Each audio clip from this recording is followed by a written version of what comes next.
experts.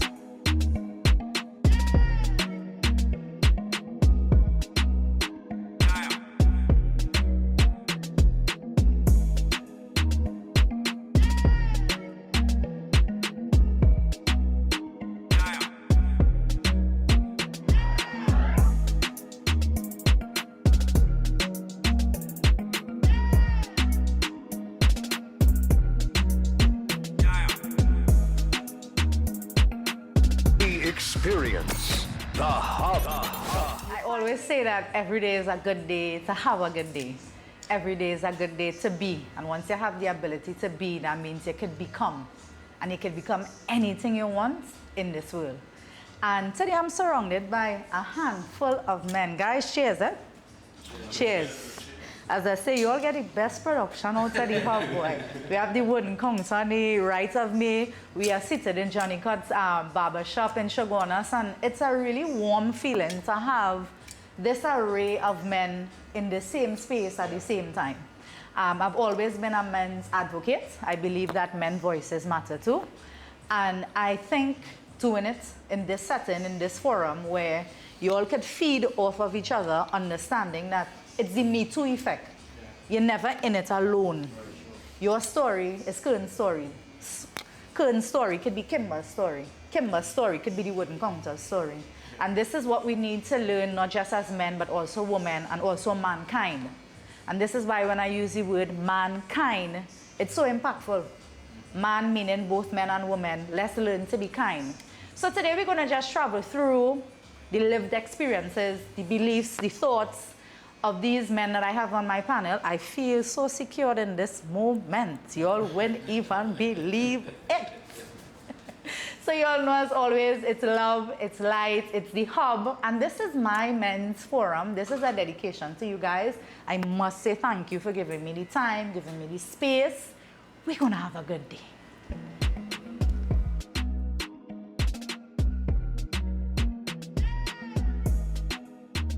The first thing I'll ask you all is to randomly introduce yourself and then say, today I'm capable of. Don't all rush.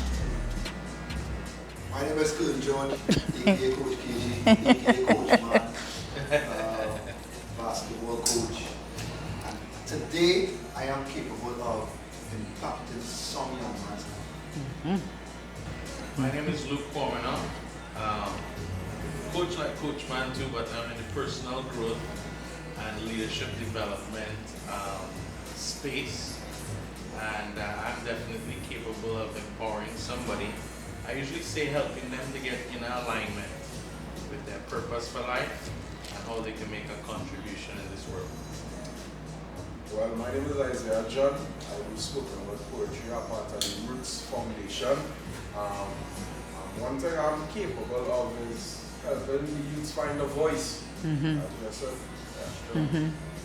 my name is Kimber Sorzano. I'm a musician, a father, just a man trying to figure it out. You know? And this moment, I am capable of carrying on and capable of getting better incrementally. Learning from the past and just applying it to the future. Well, my name is Albert Kumanan, and today I can say that I'm capable of changing the Barcelona industry a bit. Once I was able to do my business, they would come. My name is Stefan Edwards. There's no one to the team who wouldn't come back, and I'll say I'm capable of making a difference in someone else's life. Positive. Which response there reflected how you feel or felt at any moment in your life? All. Every single one of them at some point in time when they were talking, at some point in time in my life, I probably could have said that. or even if I haven't said that yet, I want to get to that. It's true. Miles Monroe, one of the times he was speaking, he said, if you put your life in thirds, and I say average, you live till 75, right? Right. He's saying 0 to 25 in a discovery stage, 25 to 50 in mastery stage, 50 to 75 and beyond in legacy stage. So I think for all of us, you'll go through those phases where you're trying to find yourself. You know, when you think you find your groove, then you start to go deep in that specific area. You know, Jim Rohn say move from a wandering generality to a meaningful specific. Now I know where I want to create meaning, so I create in depth here.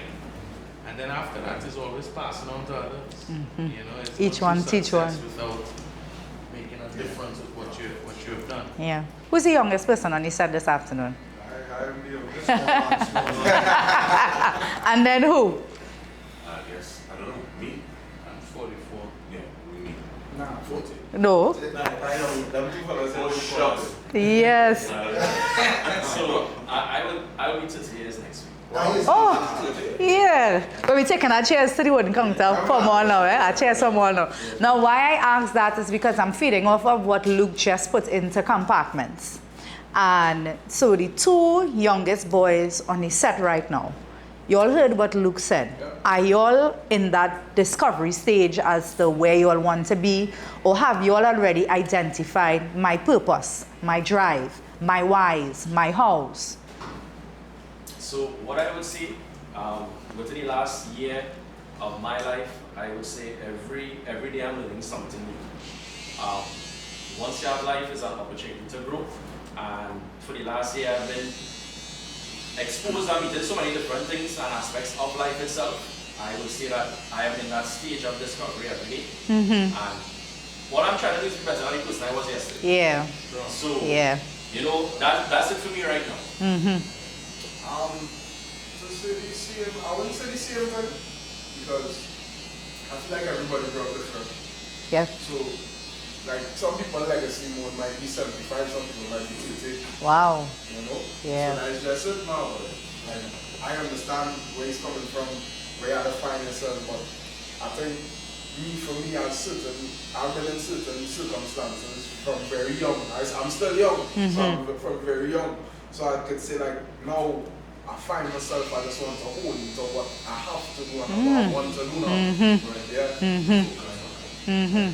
So in second phase of what Luke just described, I love how he split that up into 3 pieces. So that would be 3 of you all. Stefan, that'll be you 12. I believe I'm caught in between 2 stages where I'm still figuring out certain aspects of life, but also I kind of get it now.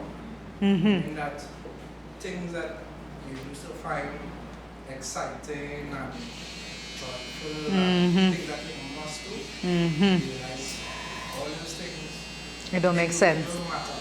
Yeah. What matter now for me is family. Ah. I definitely in mastery stage right now of my craft. Dealing with young people through sport, through education. I'm really looking forward, to be honest. I know a lot of people just want to get old, but I'm looking forward to getting older. I'm really looking forward to getting older. A lot of people don't want to get old, but I really want to get past this part. But I want to do to the best of my ability. Because I have so much young people under my care. Yeah. And when they reach here, I want to be able to give them a nice template how to master their craft. So, Kimba, what stage are you at? Why are you trying to figure this thing out? At 40. At 40. Yeah. Yeah, even before we came on camera now, listening, I'm not much to contribute, you know what I mean? And, we need some more basketball court, and some more this, and talk to more children, and like, this thing, life, we haven't figured out. We haven't figured out, and it's so dynamic, and it's always changing. You know, so whenever you figure out, boy, what I do? Raise 10% of the money, go to the bank, tell them, no boy, I should have called first, and I should have paid the bank, boy. You know what I mean? Whenever you feel like you have it figured out, and well, this is my next step, this one, so what stage are you at? Because I put so many middle, but that being said, learning from past and applying it to present, pushing forward in the future. But you know what? I want to add to that. I apply to the future with faith, knowing that I have to get through God. You know what I mean? I have to get through. And because of what I live, what I put out into the world, I receive it. You know? Luke, where are you? I'm still in mastery, but I find this, like he said, based on circumstance. I had a strange compliment one time. I was in high school leaving to go to college, and one of my brethren grew up with me, same age. He said, bro, you know, I expect you to just pick up and leave and go to the States and stuff. He said, you feel like you're going to lose a father. I said, father, me and you same age. But this is how I came across them. I guess my association was always with much elderly people than me. Gray hair and no hair, I always tell people I always let you people, right? They hear that wisdom all the time, even though you're hanging out with people your same age. And I realized very quickly, like you were saying, based on condition, I told my wife that in the car, you know, when you have a mother and a father in a house, you don't realize you already have an advantage that a lot of people have. You know, you're getting up like normal, but you don't realize people starting at -20. Nobody there, nobody even showing up to the sports, nobody to buy new boots, or a ball, or gloves, or you know, sneakers. I went to Enterprise that people trying to make national, they don't have a good shoe. So we not all starting from the same place. Correct. But I always make a statement that says, where you are is not who you are. You know, we talk about identity. So I felt in mastery stage, even though I didn't get to legacy, I had to start to go back now. I had to pull people up because there are people, you see potential, and you're getting to see who you were. I grew up in a one-room house, and I used to feel that our circumstance was who I was. So I used to feel that people who had more was better than me. And I go to Queen's Park for trials, I see men with gears. GM, Green Nichols, blah, blah, blah. Watch my own, no brand names. The glove of a wool, the back tape up with masking tape. So automatically I felt men with better gears We're better than you. were better than me. Yeah. So I reach on the field, my father shouts out from the boundary. Yeah, that's the deep voice. He said, play each ball on merit, which means you don't worry about everything else around you. You see when I ball in the pitch, or you play each ball on merit. When I qualify, I realize, hold on. It's early on to the brand on my gloves.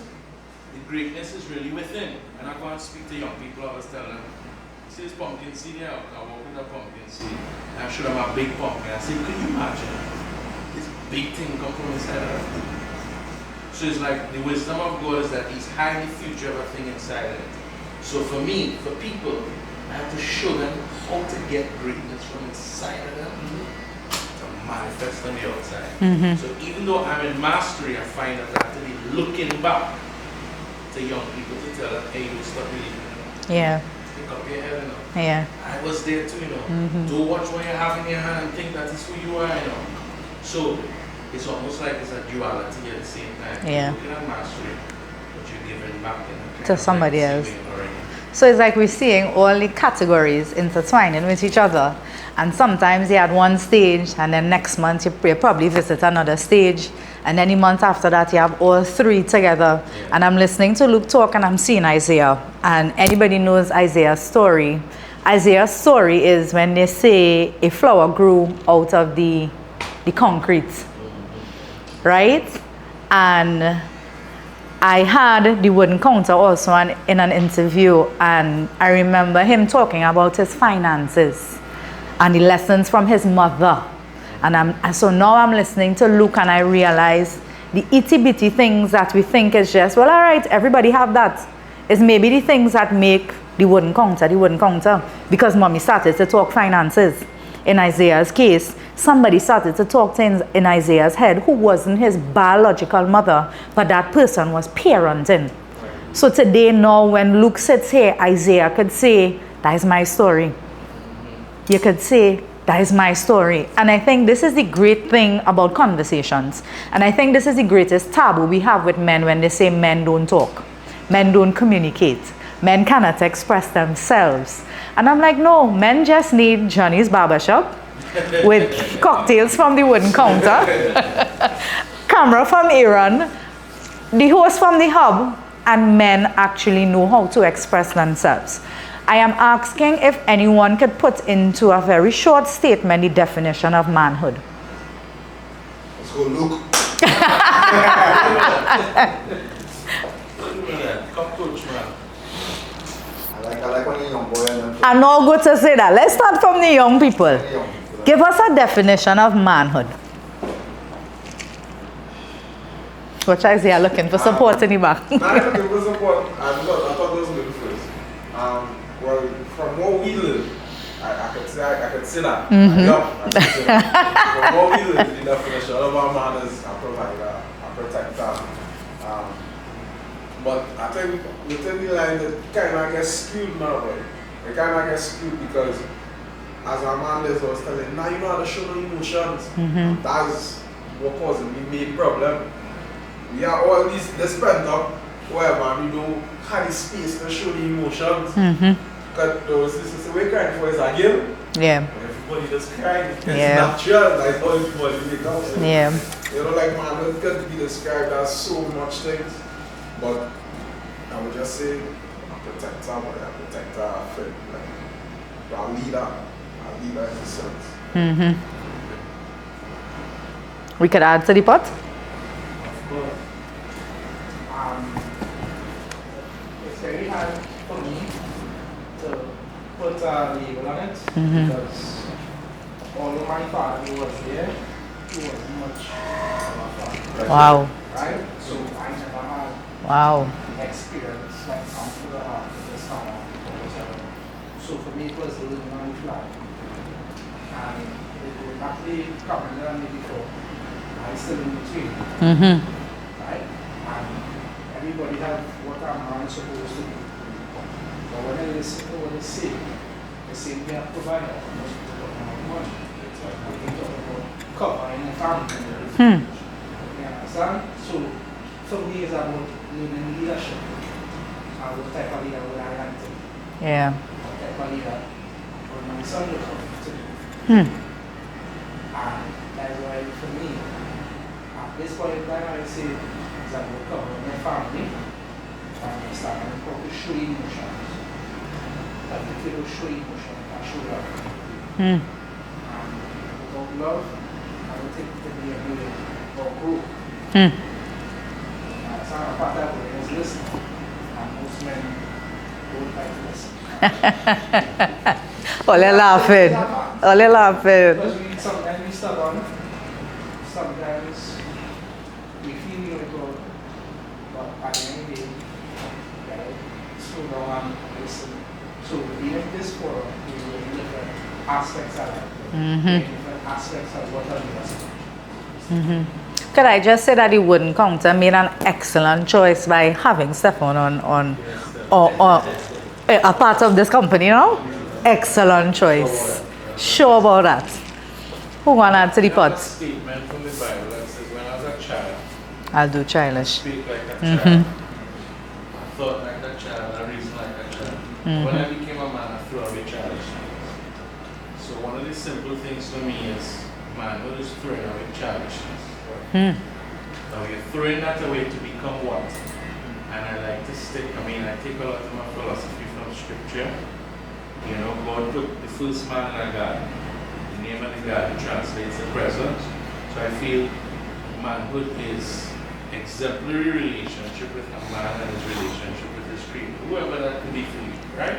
Because I feel, when I look back at my life, the biggest blessing I have had, like you talk about a father. Some people have fathers present, you know, but they have a poor example in a present father. So don't feel bad with lack of presence sometimes. Because sometimes the lack of a presence of a man gives you the room to look at a good example who probably wasn't living in your home. There are a lot of uncles or mentors or coaches who step in the gap and was able to help.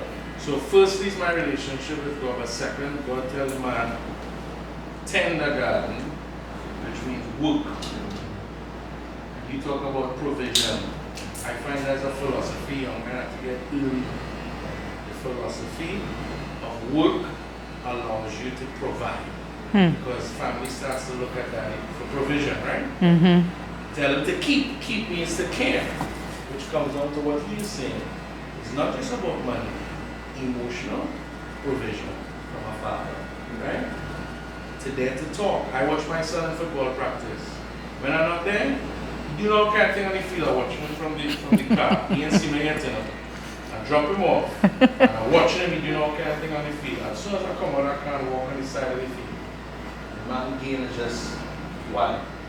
Because daddy's present, and daddy represents some type of belief when I connect with him. So the care is very important. That softer touch of love. Judah, it's okay. You know, sometimes I see when he get hurt, and he don't want to cry because he believes he's not supposed to be. I say, lie down and have a referee. I make them stop the game. They're playing with pain, lie down on the ground. That's okay with me. I'm not going to see you as anything weak. Tell them when you have an injury. So provision is important, care is important, but then God tell the man, eat from the street, but don't eat from the street. And I see that as man, it is a man also who knows how to follow principles. You can't be a man if you don't stick to a moral code. Somebody has to tell you, you can eat from there and you don't eat from there. If we should do this, but we don't do this. We could say this, but we don't say this. We do it this way, but we don't do it this way. And then the last thing, God tell a man, you shouldn't be alone. Now you introduce a woman, which is partnership. So to me, what God really saying is, you're not ready for partnership until you understand the present, until you understand production, which is good, until you understand preservation, which is care, until you understand principles, which is what to do and what not to do. And that makes a man ready now for partnership, which is the beginning of family. Right up with that. So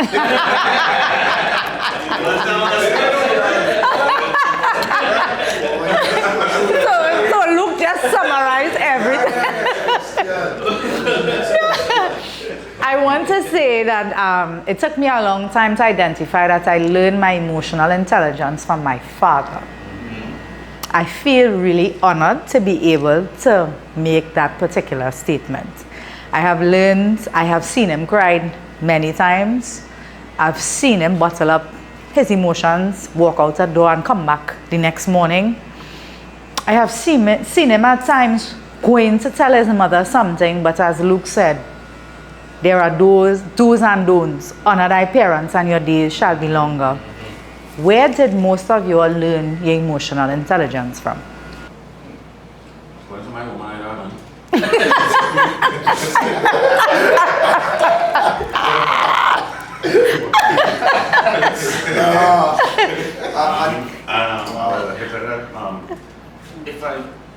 I think I have.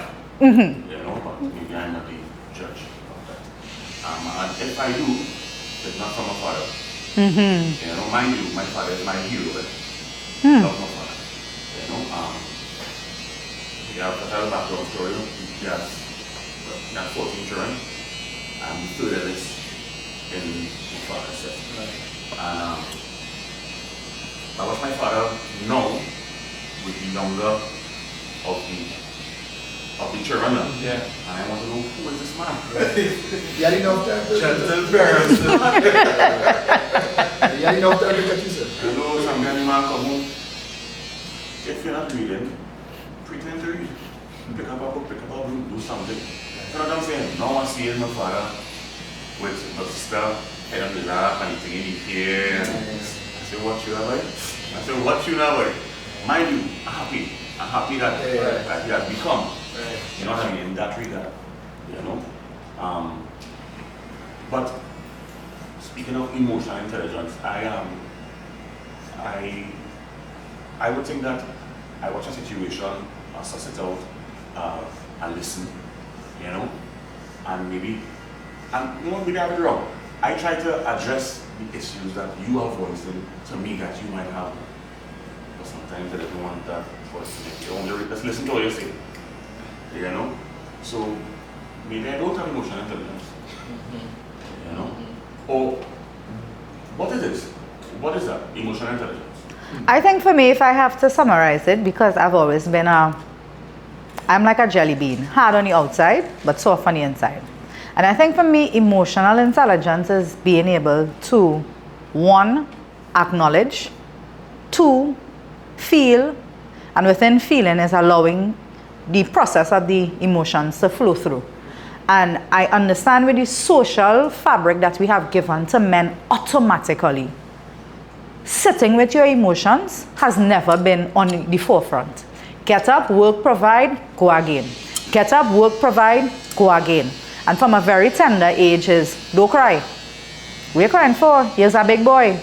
So if men are conditioned like this from a very tender age, are men emotional? I think that's a good question to ask, because for years you all were taught to suppress it, not have it, not acknowledge it. So are you all emotional creatures? You have it. Right? You have it. So how do you all express the emotions? I cried. I think is having a safe space when your peers go to judge you, will bring all that emotional side. And sadly, most men don't have that. When you're lucky if you have friends, you're lucky if you have friends who you could be vulnerable with them. And even in that vulnerability with your friends, you're crying out. Yeah. And here you know what, shitty? After all this, I have to get and do it. You probably don't go nowhere. Yeah. And you know, and at the end of it all, that way, no. So when you say we're crying for, it's not necessarily that you don't feel emotion to cry, you know. But behind the cry, it's still work. Yeah. You know what I mean? Yeah. So you acknowledge it, you feel it, you express it, accept it. No, but let's stop there.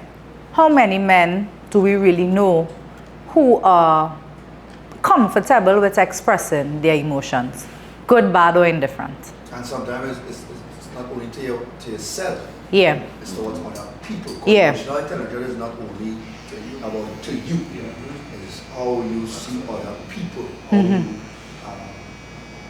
value other people's emotions as well. That emotional intelligence. For me, I would have learned a lot of emotional intelligence from going to a girls' school. Right. I literally went to St. Charles High School when they was taking in boys. I had 500 girls and 50 boys in the school. Right? That's a good ratio. You said that's a good ratio. That's a good ratio. But for me, those are the young ladies, those are the people who actually taught me about emotions. Those are the young ladies I would always give them credit.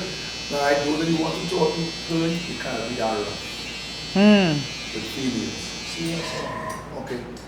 I mean, I didn't grow up with the sister. I'm a only child. Me and no sister, me and no brother. I have no cousins around me, you know. So in the school, for the young ladies, guys would have taught me, you know, when they go through the menstrual cycle, how it is be. And how I should be. Right. You know, I'm like, oh, okay, oh, so there's been pain. Okay. Right. That's why it is beyond so. And I learned that. You know, so that was the side of it in terms of how to be empathetic towards others. Yeah. That is the side of emotional intelligence. That's where I learned that. The next side of it probably wasn't the best.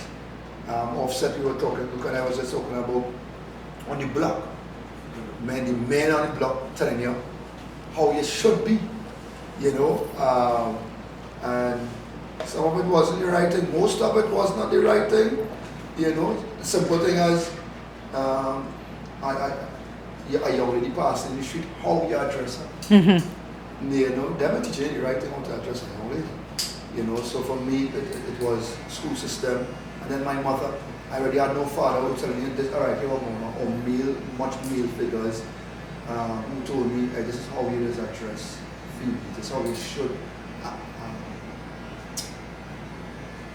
or this is how it should be when it is you see a young lady in this particular situation or that situation. I never really had that. Yeah. I would say my mother too. Yeah. But you know, I've seen situations where some mothers don't have that touch on them. Yeah. The father is Yeah. the one who actually Yeah. have that, Yeah. Yeah. you know? Yeah. But in my case, it was my mother. Yeah.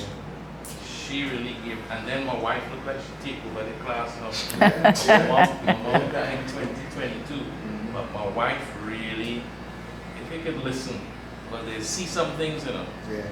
You can say that again for the men on the set? No, women have what I call a sixth sense. It's I'm like going a to take a sixth step sense, up, but. And one time my wife told me, something I see my father, because a lot of times what men do, we try, but we model what we see. Nobody teaching us, you know, you're just kind of mimicking. So my father used to be upset. He just walking around the house quiet. He's saying nothing. But we know that is not your normal, but you're just walking around like a bear or kid. The door might slam a little bit louder. Things moving and shifting. Everybody just know. Don't say nothing, don't get in the way, whatever. Yeah.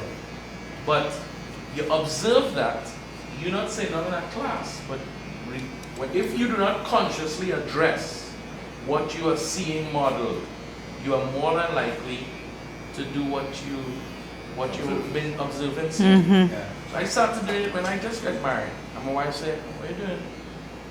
She said, you're not saying anything. And she said, that's not fair. I said, what do you mean that's not fair? I said, the reason I don't want to say anything is because Say something. if I say something, we're going into argument, right? Yeah. Then she tells me, my wife is Jamaican. She's short, but you know, they say the little body talk. She said, that's a choice. I say, no. She says, yes, that is a choice. She said, try. Let's try. And when I try, I never turn back, you know. I real. If my wife walk in here and I ask her when last we argue, we don't know when we don't argue. Yeah. Because we learn what are you arguing for? Yeah. It's a response, it's a responsibility. I always say, whatever you get off your chest, don't let it land on the other person's face because you gotta face it again. So you're not talking to mash up and divide. You're talking to get resolved. You gotta make up your mind. We're trying to get past this. Yeah. I'm not trying to bring you down. I'm not gonna say anything that I can't pull back. You know, say what you mean what you say. Be very deliberate about your words. Intentional. But that really started from my mother. I think women are gifted in that area, to me. And men we just have to listen. Men, just listen. No, let me tell you the last thing. You know why men really don't talk? I want to hear this one here, look. Men really don't talk is because the times you want us to talk, you're putting us under pressure, emotional pressure. It's like you're trying to force. All your that truth? That have truth behind it? Listen. I want to hear it like a choir. That's truth? That's truthful? You can't disrespect a man and say, talk to me. Yeah. He is closed up. He's not going to really trust you with them in a part if he feels disrespected. Right? I always remember, I tell this story. When I went through a broken engagement 1 month from the wedding. Grew up in a Christian home, never drink alcohol, never do anything. I ended up in a strip club. I go into the strip club. I realized I'm so vexed. I can't pay attention to nobody. It's a crazy thing. And I study my mind and I say, wait now.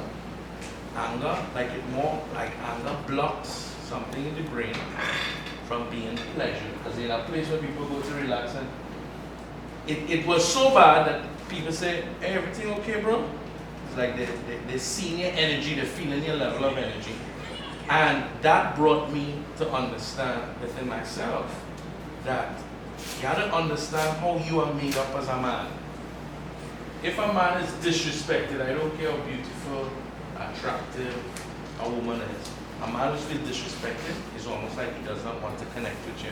He pull away, he pull himself, he wants to go outside, he wants to play ball, he wants to disconnect from somebody who he has been physically attracted to, but at that point in time, if you're asking me to open up and connect, I've been shut down because I feel disrespected. So in many times, men look like here, nobody's threatened. Anybody threaten? I've only here against Ollie Will. No, we ain't threatening everybody open up and talk. Goes back to that space. Of course. Express Of yourself. course. And women have to learn to create that. And I will agree on that note because I think, and I want to say I think, we talk so much. I'm being really frank.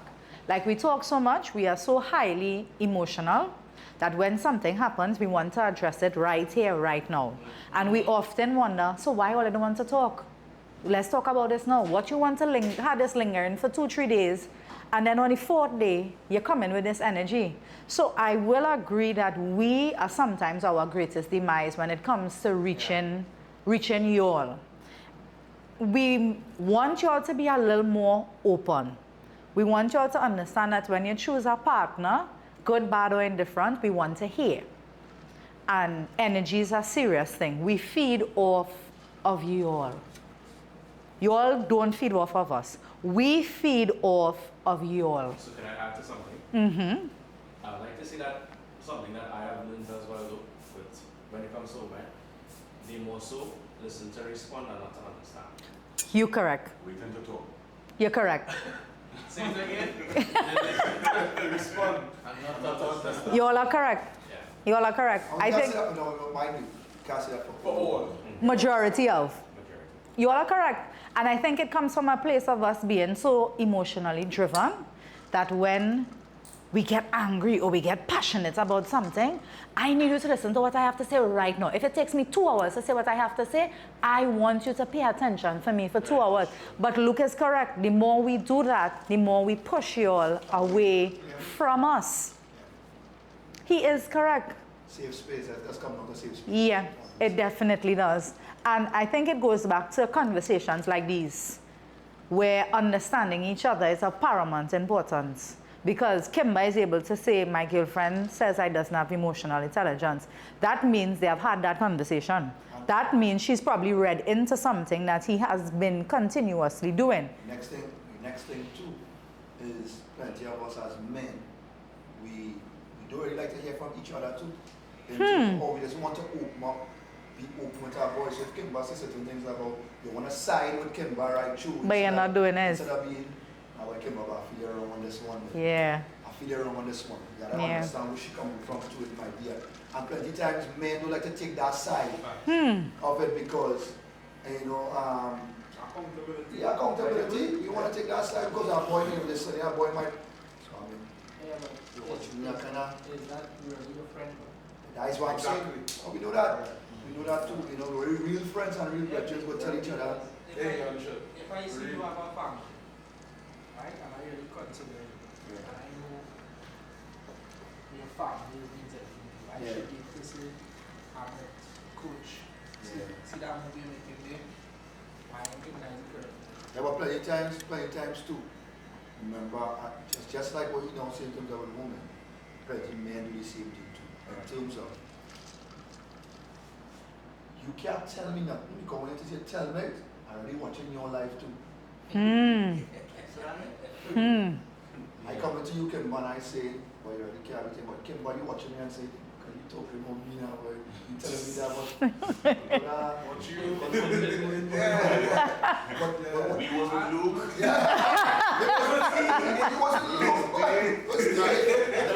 Wait. So this one resonated with all the men on the set? I have a different perspective. Yeah. Not because I make a mistake. Yeah. Don't mean I can't tell you. But that in society, that's how it is. That's how it is. But that's In society. You can tell enough, but we're not listening. But we're not listening to you. You tell me, why listen to you? The reason is you have to lead that with example. Yeah, you example. I'll tell you the big to me. So, You have to have example in your life. Because you could see me making a mistake. Yeah. And because I'm making a mistake, you will make the same mistake. No, it's not that. It's not that. We're just not listening to you because you're not a good example. Not listening to you. Yeah. You have to look at your friends. you're correct. You have to be able to look at your friends and say, at the end of the day, these mistakes you are making is mistakes I do. Right. But if somebody are around me all the time, it means to say he has certain qualities about him that I could take from him. Understand. You can't take everything from one person. Right. Because he's just human. Just like But I me. think humility. Yeah. Right. I think humility to know that you can learn something from anybody. From our fault. From Yeah. fault. Right. So for me, when you stand up here and judge someone because I didn't mistakes, he makes it. You're not perfect. But here's how you have to share it. Yeah. There's a way to share it when you have mistakes in your life. Yeah. You say, Coach man, come on. I want to share something to you. I call it, teach the lesson on the horizon. Don't watch Coach man, watch out. Yeah, Teach the lesson on the horizon. Yeah. I say, Coach man, here move on me.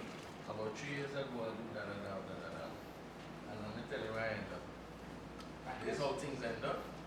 And as a younger man or as a friend, it's almost like a pickup that you could be making in the same moves. I ain't what I fear.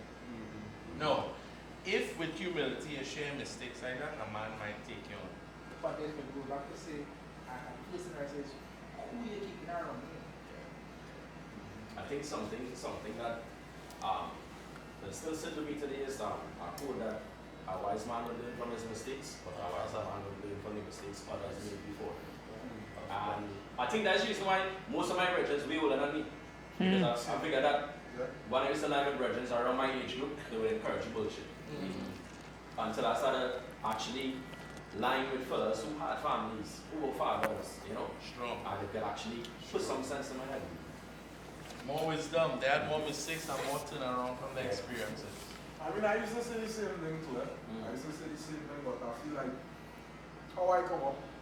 When my mom's passed, I was about 13. I'm no fresh youth, man. I always tell people, I see the two sides. I had a gold spoon, and I had no spoon. No spoon at all. When I went down by my father, I had no spoon. But everybody down on my father's side was older than me. But them boys wasn't on no football. I wasn't on no football. That was on wildness, real life. So I feel like where my emotional intelligence come from, especially at that turning point, and them few years that I had down here, I feel like my whole demeanor changed. Like I grew up with real girls, all my cousins, all of them. But when I moved into that situation, the whole life had to change. Because it's not no, hey, you can't be playing your sore for taking things, because it's like people out here looking for you now, the out here to do it to you. So it's like you just had to change your whole it. Like I really learned to bottle up my emotion, to hold it in, because I would have said I used to just get active. Somebody could tell me something, the slightest thing. Somebody could say, "Why your mother?" He didn't. They could have said, "Why your mother?" Is that good? I cough it in your face. That was just me. You know, and then I started growing more, and that's when I get into writing. I was like, I really like so much. So if I would cuff somebody in the face, I write it out. I write somebody harshest lyrics ever.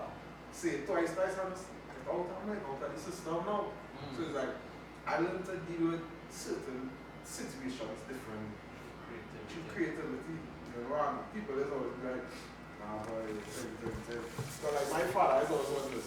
When I used to play football, my father was the 100 going right on. It's like, yeah, why is that? No. I started to spoken word poetry. I told him that the other day, I said, oh, I don't feel accomplished. I said, you never come to one of my shows. Ever. I said, I made the National Poetry Slam finals and you was not there. You can't say that in your thing or that in I say your son trying to do something. I say I'm better than who I was. I say, well, I play football for years, I never get to fly out the country. Boom, I don't spoken with I only. That is just said. So it's like, we're really trying to tell you love me, but you don't love me. You want to go until I have no knees. Until everything just, I can't walk. Like, waiters. Like, waiters, and then like, emotion. And I say as I get older too, like I realize that my emotional intelligence growing, because I have a girlfriend now, so I can't be on the block. I can't be have a block mentality when it comes to a girl. That's a whole different bubble gum. You know, they can't do that. So I wouldn't say it's that I think about being soft, but I think it's about knowing what you want, and we don't really get. As we always say, we get spaces like this. I want to answer something else you just said, right? Out of the situation between your father and yourself, and that specific situation, you see, you were looking for the football, right? Yeah. Right? I don't know what it was that you could make it, or just didn't make it to the poetry stuff, right? My blatant, you tell me not coming. For whatever reason, right? I just remembered I was 20 something, started my rugby at school, and my father had money for me. I went down south to collect money. Time to get money, he didn't have any money. I felt mashed up. Where do you get money? You using money, champion, education. Where do you get money? And I step out and and I was saying some hurtful things now, right? Things I wouldn't repeat. And we got fallen out. We didn't speak for about a year or 2 years old. So he found I was disrespectful, which I was. Right? And maybe not even what I said, but maybe even man what I said. Right? And we are all fallen out now. My father is now 64. But he was 64 in June. And I'm now 40. When I was 20, my father was me. When I was 20, my father was me. And I understand not having money. Understand what I'm saying now? My daughter will watch me now, man.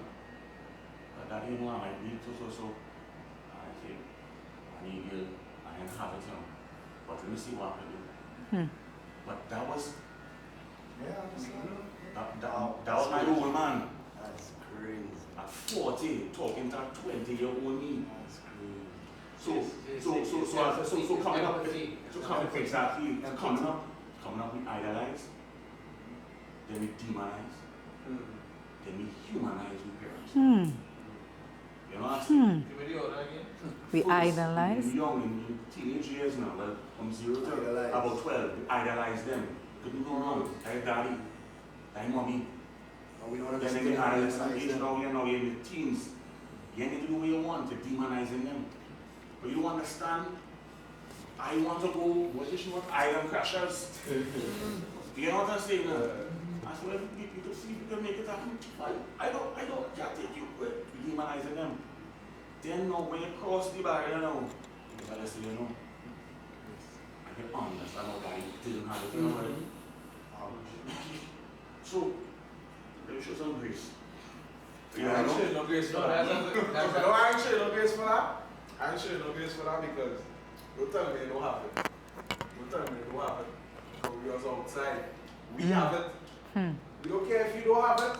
We have it. Nobody didn't say you gotta spend this X amount. We have it. I just said.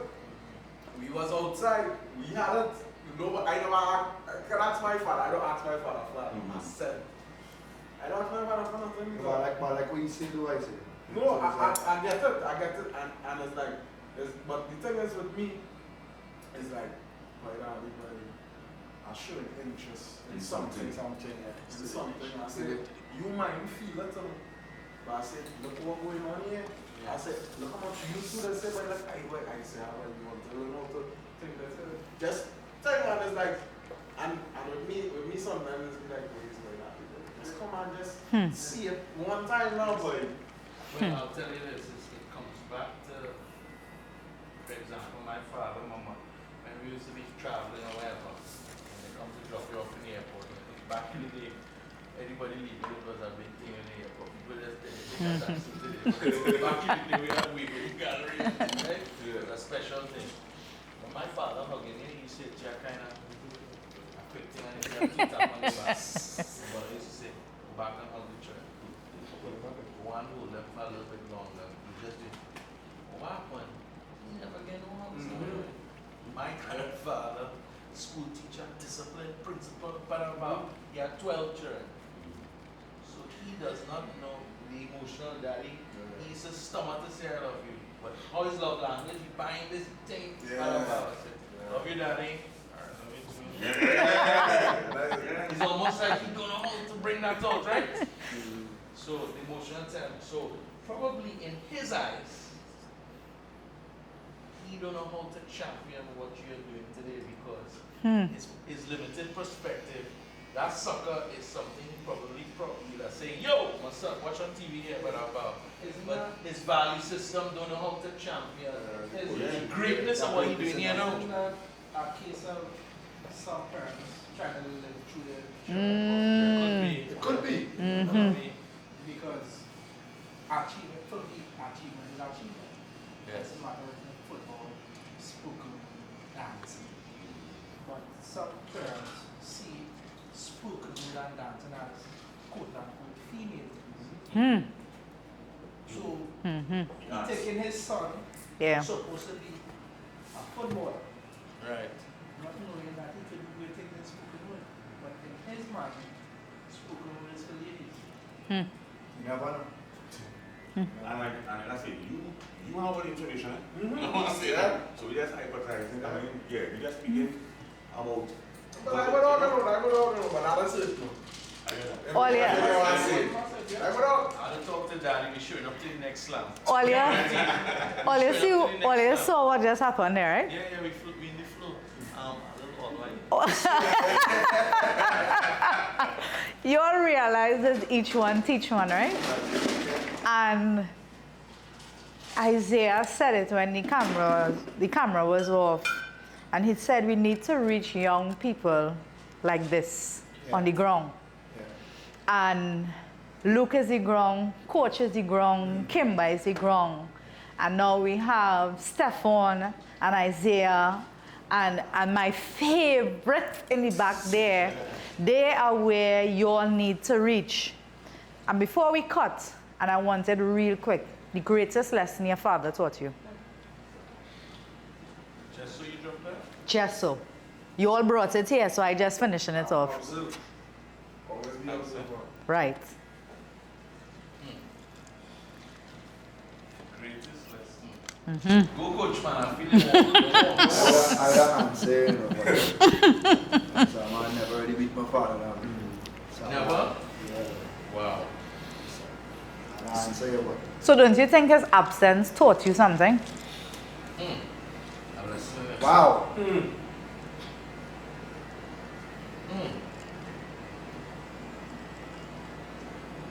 Be there for yours when the time comes. Be there for yours when the time comes.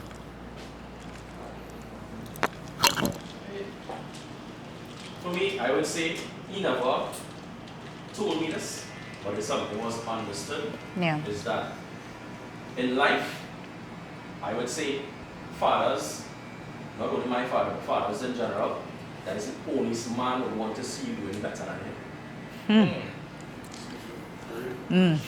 And it's something that we will watch and you'll be coming up. You start something, you say, boy, you realize a friend fighting you down, somebody fighting you down. But you see when it comes to your father, trust and believe that is the only man want to see you doing better than him. And if we can understand that, I feel it's like we can really understand. Hey, raise all your glass to that one. That one is a good I one. think like sometimes as a father, I'm not a father, but what I can say from my father is approach might not be the best enough. But now as I growing through life, and as I say growing through life, I understand that he wants to see me do better than him. Because the day when I stopped law school, to say, Daddy, I want to be a bartender, this man coast. I know you don't tell me that I This man You don't coast. tell me that I never. When I hear the passion of my father, will talk about my business, I understand why he had coast. You can see now yes for security for him. Correct. Correct. And That's about it. correct. And when I actually look back at my father growing up, it was never easy for him. So I know he wanted to see me live better than him. So I appreciate him for that. Yeah. Strong. I think my dad gave me the answer. So if God forbid if my father wasn't there tomorrow, he gave me the answer to me, to all things pertaining to my future and everything that I would need. And that was to find the principles of truth from the scripture. I think he has shown me, because he didn't grow up in church and stuff, come into a relationship with God, like it changed his whole life. So he sold me on the wisdom in that book.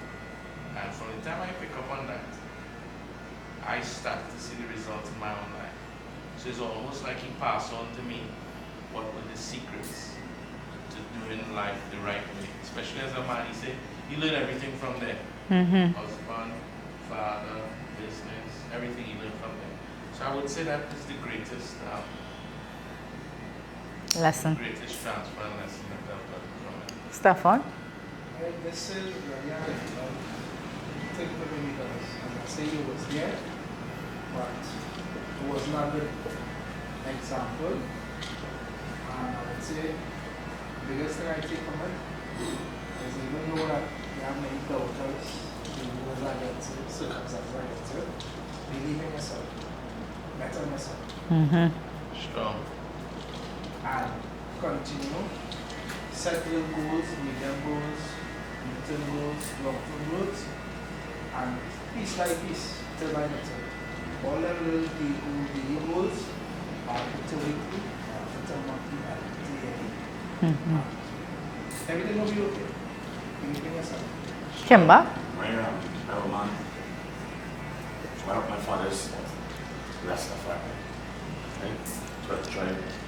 And he didn't finish primary school. He always said he went out to catch crab in my way. But the Living Testament that academics and intelligence is two different things. Right? My father is the most intelligent man I know.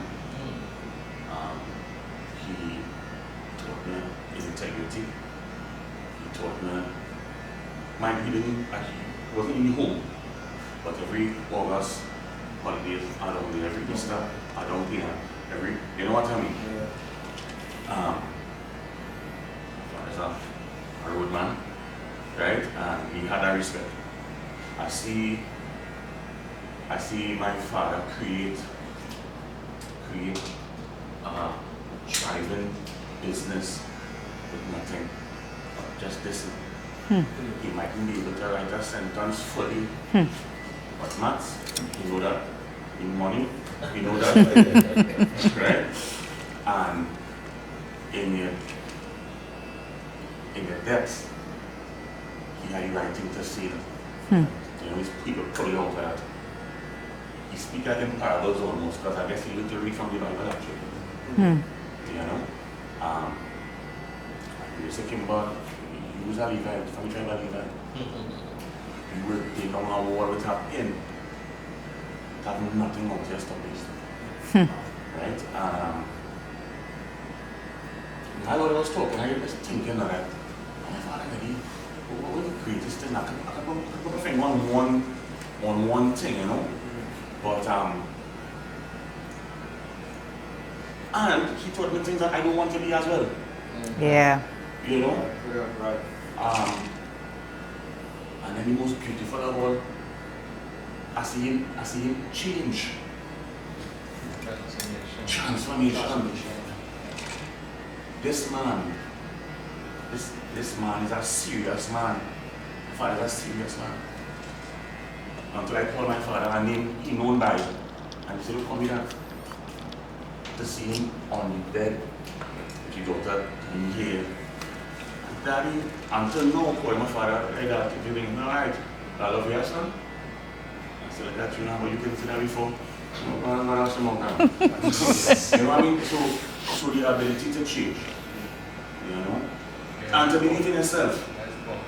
Believe in yourself. Okay. Believe that you don't conform to no box somebody put in there. He's Rastafari, and he don't care what nobody say. As long as he provided for himself, his family, and making progress moving forward. So those are the few little hard to pick one. Yeah, I like it. You really for me, father, man. This is my first interview. I've been so emotional. Good, bad, or indifferent.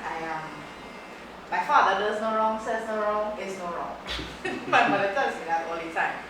I tell my father, even in the next lifetime, I will love him the same way that I currently love him right now. And when God took my father's daughter, my father transformed into a totally different human being. And my grandmother says you can't be bad, you can't be ugly and bad lucky at the same time. And grace is what I gave my father. You see, grace Isaiah. So now he shows up in all these different ways in which he never did for me.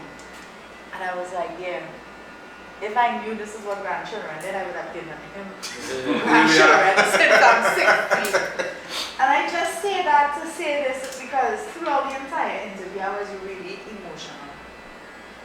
It's Kimba identifying the things that he wants to take from his father and wants to take from his papa, is Isaiah acknowledging how I feel. And I feel like this because of it's Cain not being a reflection of what his past was. Never knew my dad. However, my wife is my mold. Yeah. My wife is my center. Cain is the first man I've heard who said, he who chooses a wife. That's a good thing. Stefan is everything that his father wasn't. And that takes a lot from a man who has been hit. Especially when you are now somebody's father. Luke comes with the gems in every sector that we are speaking about. So it's showing us that men are multifaceted. Yeah. It's not just women could do it all and say it all and be it all. I see that in right here. Amaret is letting us know as young persons, we have visions, we have goals, we have destinations in which we want to reach. And every time we say men are not sure, men are really sure. Every time we say men don't want to express themselves, men are very expressive. Every time we say a man doesn't know how to love, men come from love and men know what love is. So it's us now shifting these social constructs that we throw onto our men and expect them to automatically become just that. And like most of our men said here today, let's create safe places. Safe places could be a kitchen, it could be a car. You and your wife or your girlfriend, you are going somewhere and you could talk about something. Women check in as much as you all want men to check in. Women show up as much as you all want men to show up. And women learn to be everything that a man desires, for him to be comfortable, to be safe, to be appreciated, to be understood. And I think it's a beautiful note for me to end on and say that men, you are heard, you all are loved, you all are appreciated, we see you, we need you. And like I said, we feed off of your energy. So once you all are centered, home is centered, family is centered, and always